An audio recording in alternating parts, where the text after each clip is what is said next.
Nakakatakot kasi parang iniisip mo na pupunta ka na or mamamatay ka na or whatever. 2015 May, noong na-feel ko talagang ang sakit-sakit ng ulo ko. Yung mata ko parang gusto niyang lumabas, tapos napakasakit. It lasted 12 hours, tapos sinasabayan pa ng vomiting. So, chinek up ako, sabi niya, kailangan mo magpa-MRI. So, nagpa-MRI ako, iyon na ngayon. May tumor ako sa ulo.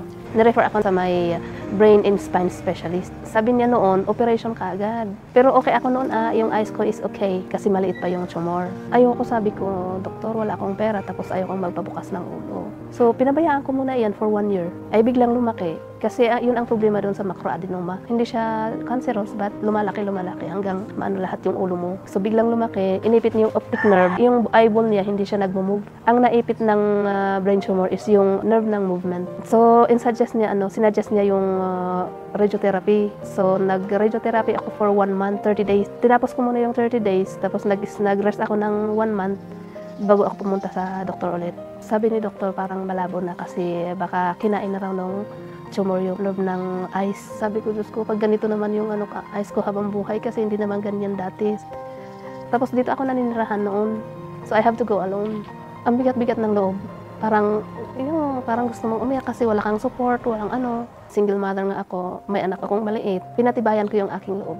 She's only 6 years old. Kasama ko siya hanggang sa paglaki niya na alam niyang mabuhay na mag-isa. Nung mag-i-start na ako mag-radiotherapy, doon dumating yung Immuregene dito sa Baguio.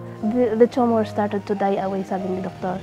Tapos wala siyang sinadjust, wala siyang sinabing magpapa-opera ka or what. Sabi lang niya, i-observe kita, titingnan natin kung ano nang mangyayari doon sa Dati kasi every 6 months nag-MRI ako. Sabi ni doktor ngayon, every year na. That's the good news. Pag din tinuloy-tuloy ko siguro yung Immuregene, I still have hope na babalik sa dati. Ako kasi lagi akong positive. Although minsan, nada-down din yung mo. Kaya lang, iniisip ko yung aking anak. Sabi ko, kaya ko to. I am scared. Pero I have to be strong for my daughter.